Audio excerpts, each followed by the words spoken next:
So, Alien Romulus came out recently, and I bloody loved it. It somehow managed to link so many parts of alien lore that I never thought would be able to fit. Finally, grubby space peasants and magic black goo can exist comfortably together. But wait, I hear you cry. This is a video game channel. Why are you talking about a movie? Don't you have a whole channel for chatting films? Well, yes, and you should definitely subscribe to that one.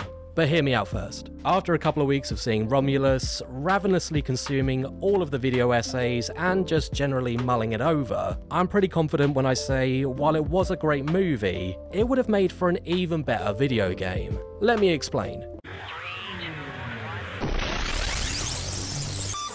Now, there's been so many games featuring xenomorphs. Seriously, name a genre and it's probably been done. RTS, platformer, squad shooter, that little second mouth has been sucked dry. But the game that's captured the sheer pant-wetting terror of the first film has got to be 2014's Alien Isolation. Not just one of the best Alien games, it might be one of the best games of the 2010s, and one that still gives me chills just thinking about it. Seriously, you're not even safe in lockers, it's nothing sacred. Now, the only reason I bring this up is because I want to assure you that my version of Alien Romulus the game isn't going to be a rip-off of Isolation. I think the movie could lean into so many other elements of gaming that it'd definitely be its own thing. Let's assume it's still going to be a survival horror at its core, but I think there's so much more room for elements of RPGs, crafting, decision-making, and just so much more. I'm also keeping Rain as the protagonist and playable character, just to keep it simple. So obviously I'm going to touch on some major spoilers, so fair warning. But I'm also not going to just run down the synopsis, so hopefully you've already watched it. This is just going to be more of a ramble about some of the things that I think would work really well in a game format. And it all starts with Andy. The most lovable synthetic in the entire franchise starts as a fragile, knackered brother. Only really good for a cracking dad joke and putting his finger in things. But after he gets the right mini disc popped in his head, he suddenly becomes intelligent, strong, and British. Spot of tea? Give us your country. I couldn't help but think he'd be a great upgradable companion in a video game. Strength and intelligence have been classic stats since forever, and so I could easily see him developing as you play through the game. Maybe his Britishness could go up too. Give him a cup of really milky tea and a little Weyland-Yutani bowler hat. He'd look adorable. You could even work in the twist where clever Andy only works for the business. You could have him as a surprise boss, or even just a section where you have to fly solo and find a way to get into that delicate little brain slot. And with that stupid thought, I started thinking about other parts of the film that would work well in a game. You've got the movie's other notable android Bishop, Bilbo, Rook. Look, I know that bringing back Ian Homebot was a divisive choice, but I'd be lying if I said I didn't let out a little yo when he appeared on screen. I was quite excited.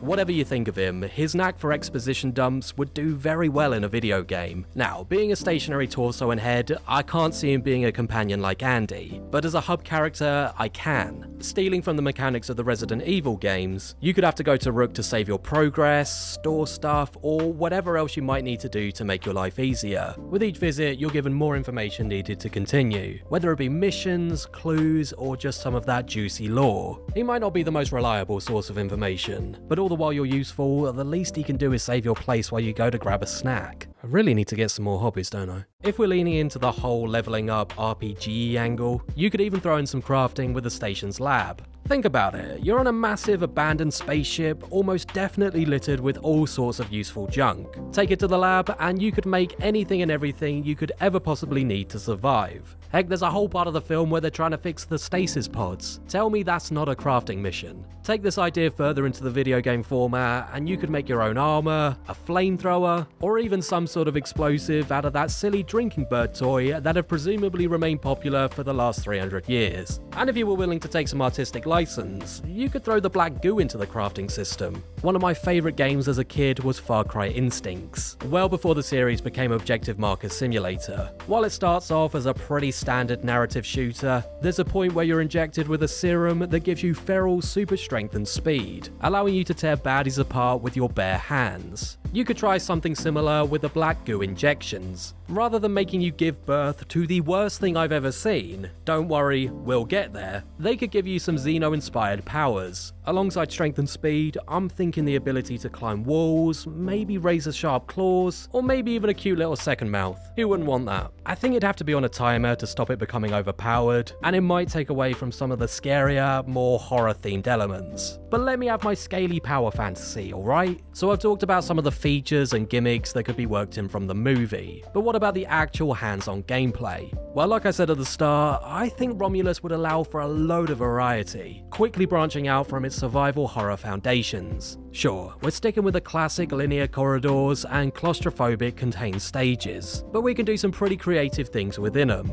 There's that whole scene where the facehuggers can only detect humans through heat and noise, and you could do something similar in a game, where nearby cuddly space crabs need to be snuck around to avoid detection. It'd be kind of like Alien Isolation, where you have to dodge, duck, dip, dive and dodge your way past the Xeno, but the threat of a swarm of facehuggers just feels more icky to me, and I really like that. Then like the movie, you could throw in some sections with some big meaty guns. Straight up FPS games set in the Xenoverse have been surprisingly pants. I'm looking at you, Colonial Marines, so the bar is pretty low, but we could have fun with some firefighting here. We know the Renaissance Space Station has at least a handful of full-grown xenomorphs, meaning we could go for a full-on shootout if you wanted to go full James Cameron's Aliens. Alternatively, we know from Romulus that shooting aliens in space can be super risky, what with their blood burning holes into space that no flex tape could seal. In that case, you could make using guns an absolute last resort, where you have to flee an area after mowing down a Xeno, but before their blood can breach the hull. There could then be some sci-fi hull shields that kick in after a while, so you could go back the way you came. Listen, I've only half thought through some of these ideas, so stick with me. And like I said before, we've got ample opportunities for boss battles too. Evil British Andy is a given, but it all has to climax with that alien-human hybrid, which might be one of the most disturbing things I've ever seen committed to film.